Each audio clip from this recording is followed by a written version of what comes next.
So, welcome all of you to the new class on an interesting topic, that is analysis of arches.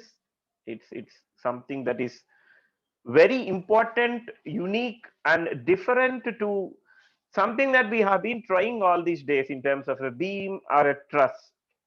Okay, if you can see the background or the screen that you can see right now is a perfect example of various shapes that can be seen on this single image. Meaning, you can see that there is a dome, a clear cut dome that is visible straight forward. You can see that. And you have a kind of circle or semicircle or a kind of an arch shape at various portions here. It's an iconic structure and it has got a tremendous uh, futures, structural futures in terms of architecture. So that's where, being a civil engineer, we ourselves can create a, a beautiful shape or beautiful structural form, and we can create wonders that could, change the way the world looks into. So that's where, there is one saying by Mahatma Gandhi, that be the change you want to see in the world, isn't it? So that change can be brought into the realistic scenario by the civil engineers in the form of architecture. So the change that we wanted to see, if you try to visualize it in beautifully carved way, that's how the beauty of civil engineering would come into picture, right? So all these days we have been talking about a truss analysis, a beam, a kind of a frame, so on and so forth. For the first time, we are trying to introduce ourselves to the arch, and let us try to see what exactly is an arch. Okay, so as said, an arch is a curved structure designed to carry loads across a span, mainly by compression.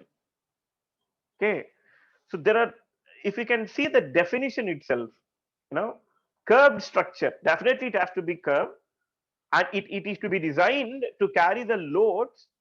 Loads can be of anything, due to the atmospheric condition, due to the loads acting on the arch, or any other X factor across a span. But what's the most important criteria? This is happening with compression, mainly by compression. Or it can also be defined as a beam curved in elevation with convexity upward. So you have concave and convex. So here we are talking about the convex shape of a beam, which is upward, which is restrained at the ends. Restrained means it was held like that from speeding outwards under the action of downward load. So why it is restrained? It should not move outwards. So that means, if I wanted to show it to you right away, you can see that, you can see here one of the kind of explanation I'm trying to give using a piece of a paper. Yes. So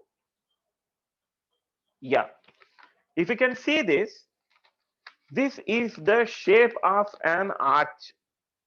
Now, when it is subjected to a load, what will happen? These supports, you see, the ends are supports.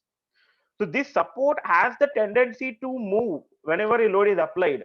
That is why it is restrained. So when it is restrained and when I apply load, it will be intact.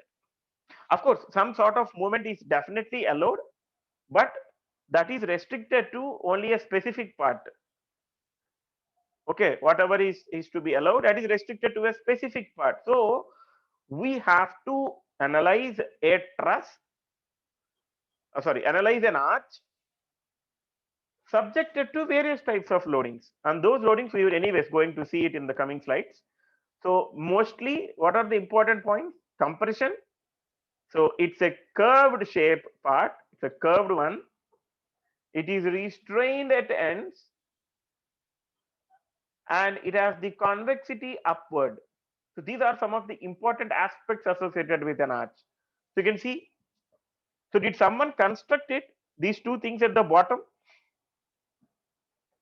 Natural. But the top two are actually constructed, man-made, or people are involved for constructing it. But these two are actually natural. So when you see the different shapes that we generally come across in civil engineering, now the current trend also in 21st century, people are more thought-provoking, or their thought processes are going towards the natural shapes rather than going with, the traditional part. Okay, some aesthetic look, to have an aesthetic look, plant-based materials are used. The plant-based materials are used, correct, and the shapes are also, they're trying to bring it through photography. So there are a lot of photographs that have been taken across the globe, and you can see. So if someone asks us right now today that can we construct a structure with the shape which is natural in the mountains, the answer should be yes. How, when, and where are secondary. That we can anyways take care. Once we get into the technical aspects of what shape we need to use, that is that is a separate story. But whatever the shape we come across, it's always, you know, it's always essential for us to think broad, think out of box. Okay, so arch is one such structure. Now, what are all the materials that are used for the construction of an arch? Sometimes it's a combination of a truss also. So you can see there are four different types. The steel, the first one is the steel. It takes more tension because steel is good at tension. Second one, concrete. You can see that the concrete shape arch. So generally, these type of concrete shape arches are constructed when you are entering a colony, when you are entering a village, when you are entering a locality in any of these places. Even in Hyderabad, we can see so many arches constructed with concrete whenever you're entering into a colony. And then we have wooden shape arches. So they're both even, like both in tension as well as compression.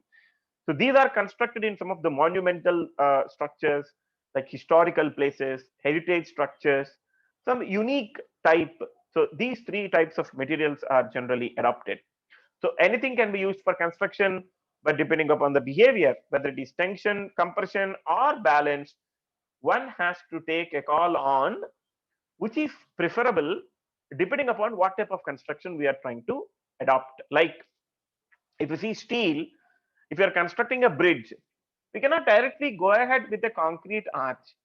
We need to see the construction site, the feasibility, possibility, the economy associated with it, and other parameters also will come into picture to assess the condition of an arch.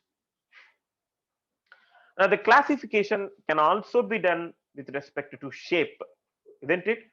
So, if I'm not wrong, there are more than 20 to 30 types of shapes where an arch can be constructed. Okay, more than 20 plus shapes. But whatever we are trying to learn right now and whatever we need to understand right now are limited to 3 to 4.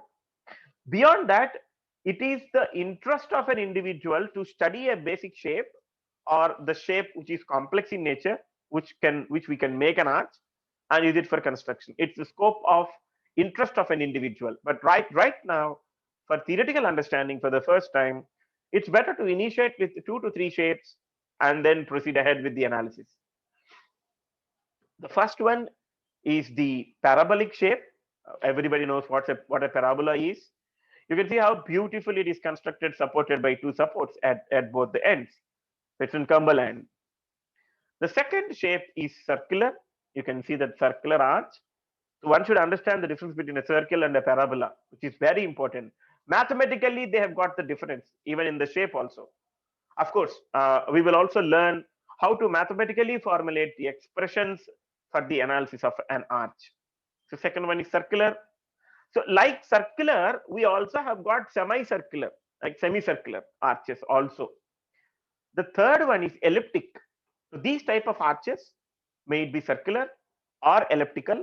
we will see in the railway crossings. So in the wherever the train passes and where there's a provision of vehicular traffic going on the top, such type of constructions are happening in the form of an ellipse. You can see the shape of an ellipse here, a perfect shape of an ellipse, which is good enough to take the loads coming from the top and accordingly can be used for the construction. That's how it has to go. And yes, so and another application associated with the circular or kind of elliptical is in the tunnels. When we talk about tunnels, the tunnels are normally constructed underground, and these type of arches can also be used there. So next, inverted catenary. Inverted catenary is also one such example, and you can see that shape here. Inverted catenary is one such example, and how it is constructed. Such a beautiful shape it is architecturally. And then you can see here, it's in Missouri St. Louis Gateway Arch. You can refer to it. Such a beautiful, marvelous construction. So these are the four main classifications based on the shape that we need to address. We will be talking about parabolic and circular. So don't restrict. So there is no restriction of these four shapes only to these four shapes. There can be others. Sometimes you can come out with a quadrant shape, or you can come out with a horseshoe shape arch, or you can have n number of shapes depending upon the requirement of the construction. So as long as it satisfies the structural criteria, architectural criteria of an arch, you can use any shape. Okay. Now, yeah. So there's a classification. So now when we talk about an arch, we have seen the materials, we have seen the shapes, and whatever the type of an arch we are trying to use, what is that we need to understand? They are supported. So when they are supported, what supports are generally used? So to start with, so we have four different types of arches depending upon number of hinges or supporting conditions. You can see the first one, both ends are fixed. So this is fixed and this is fixed. So it can't move. What does this mean? It means that the rotations or deflections associated with the arch support is completely avoided or completely neglected. So you cannot have an deflection or any deformation or rotation at the supports. That is called as the fixed arch. The second one, it's a two hinged arch. So when we talk about two hinges, so this is hinge, here one hinge, and here also another hinge. So which means both the hinges are having the capability of rotating. Rotation is possible. And how do we calculate that, and how do we use that? That we will see in the analysis of a two hinged arch. So as of now, that the arch can have a two hinges possibly. Third one is a three hinged arch. This is something which is very important. So this is a hinge, external. This is hinge, which we all know like a support. But here this specific part is internal hinge. This is called internal hinge. So the purpose of internal hinge is to make the indeterminate structure determinate, or the purpose of internal hinge at this point of time is to give the additional equations of equilibrium for analyzing a specific structural component. Okay. Now, considering that, so we have fixed arch, two hinged arch, three hinged arch, and we also have the fourth one, that is tied arch. Okay. So the tied arch is also one such example where it is connected with a tie rod. It is connected with a tie rod where the both ends are actually supported with the pinned and roller, or pinned and pinned, depends. So this tied arch is also one such very good example, and can be used practically. So when you come to the classification, depending upon the determinacy, you can see that the fixed arch is statically indeterminate, because for fixed we have three reactions here, three reactions here. So total 6 minus 3 is equal to 3, isn't it? I have considered the horizontal portion also, inextensible and extensible, both combination. Then we have two hinged arch. So we have two reactions here, two reactions here, total 4 minus 3 and 3 known reactions. Degree of static indeterminacy is equal to 1. Then we have a three hinged arch. So here we have 2, here we have 2, and we got total 4 minus 3 is equal to 1. And then we have internal hinge. So this gives additional reaction. So 1 minus 1 is equal to 0. So this is statically determinate. And we have statically indeterminate depending upon the boundary conditions here also for the tied arch. Okay. So this is how the indeterminacy of the arches also can be classified. So this is one such example actually whenever we are trying to consider the practical application. So this is how a fixed arch would look like. And then we have a two hinged arch. You can see here, there is a hinge here and hinge here at the supports, but there is no hinge at the top. Next is a three hinged arch. Here you can see there is a connection, internal hinge. So this internal hinge actually provides the flexibility, like as I said before, like a shear connector or a moment connector that can be provided so that the moment balance will happen there. And then we have a tied arch that also you can see here. So this end is supported, this end is supported, and exactly this is the tie rod, the horizontal one in this direction. This is the tie rod. So you can see that all four shapes or all four types of categories, depending upon the supports or hinges, or depending upon the indeterminacy, are practically possible.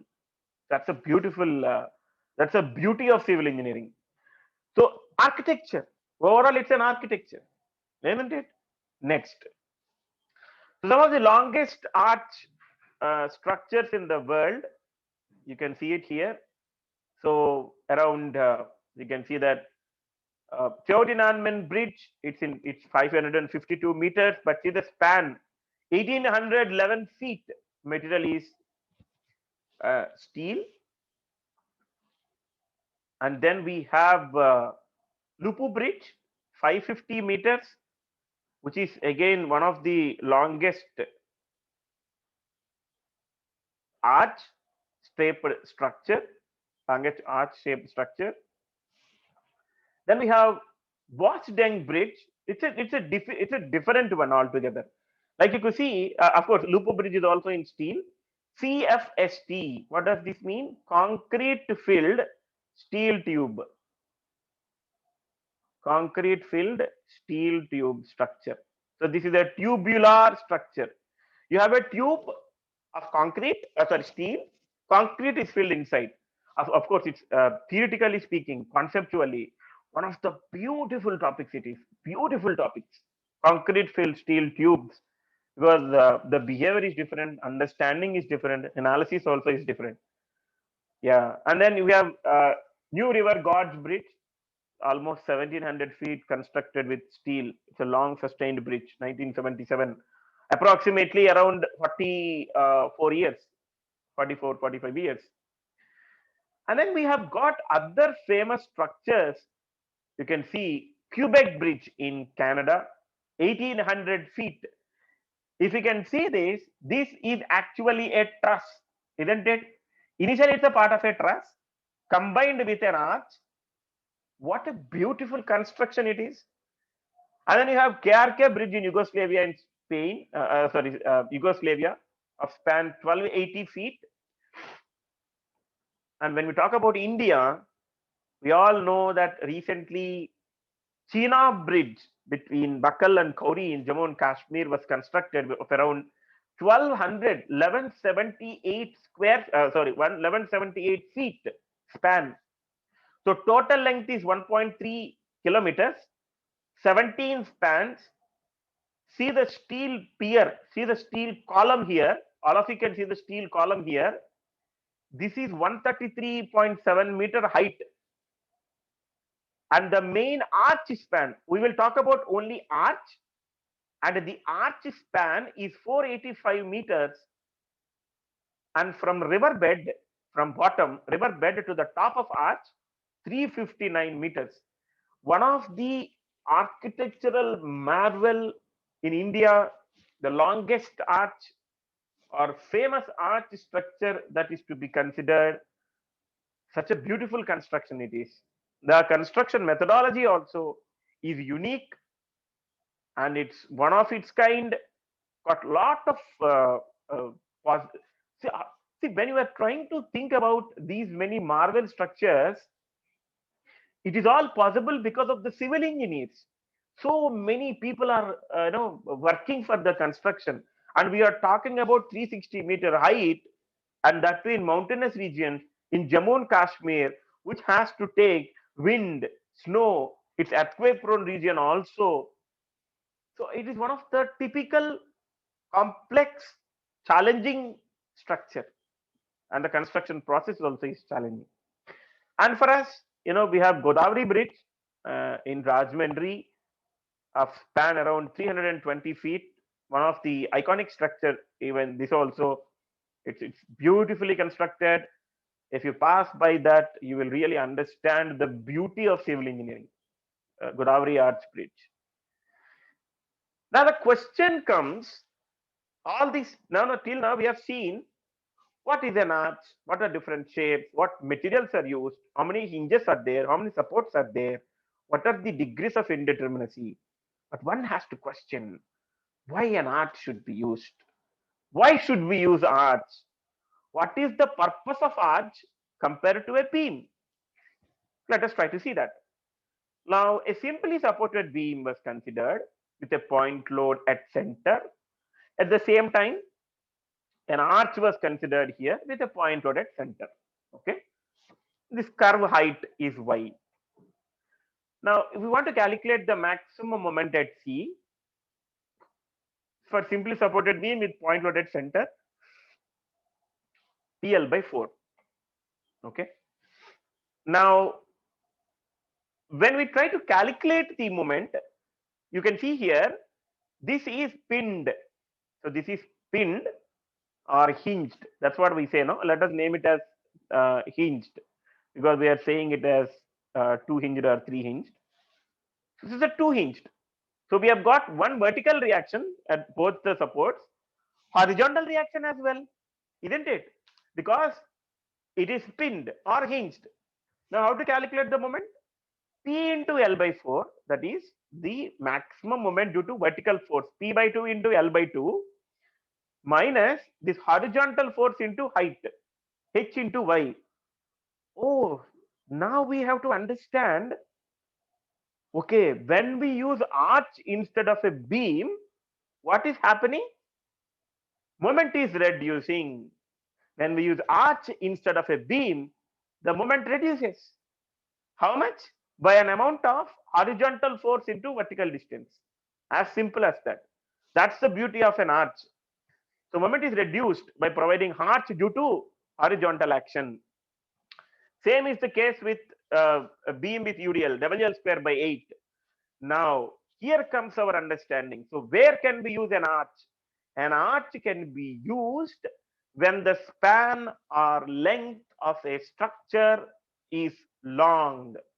So for long spans, it requires tremendous depth, huge amounts of depth in cross section. What will happen if depth increases? Material also will increase, no? So you are all living in your houses. So if you see any structure here, all the structural components are constructed with concrete. So if I increase depth or width, concrete will increase. Like that, steel will increase. When the material increases, cost of construction will increase, and that will not be economical. So to make the structure economical for long spans, it is advantageous to provide arch, which not only reduces the moment because of the arch action, that is the horizontal reaction, but also reduces the cost. So that's one of the major difference between a beam and an arch. Okay. And then we have arch terminology, which we will see tomorrow's class, and try to understand how each and every component is reflecting the behavior of overall arch. But now for today, I will end with this. So we have a three hinged arch. You can see that there. So you have pin here. So this is hinge, this is hinge, and this is also internal hinge. This is internal hinge. So when you have this internal hinge, so there are number of unknown reactions are four, isn't it? Two vertical, two horizontal, and number of possible equations are n. So what is n? N is equal to number of known equations. That is three equilibrium equations plus one internal hinge. So what is degree of static indeterminacy? R minus n. That is equal to 0. So it is statically determinate. And how are we going to resolve the components at hinge? So you see here AX, AY, and this is a load P1, and you have CX and CY. So this is how the force resolving should happen at the internal hinge junction or at an internal hinge. And at any section D, so this is a cut section. If you cut a section, this is what you can see. You can see a normal force N, a moment D, and a shear force V. What is that? Normal force or normal thrust, shear force VD, moment MD. Okay. So this is how we try to relate the overall reaction components to the behavior and analysis of a three hinged arch. Okay. So in next class, we will see how to idealize a two hinged arch and what are all the various components of arch and what is their individual functioning. Okay. So thank you all and see you tomorrow's class.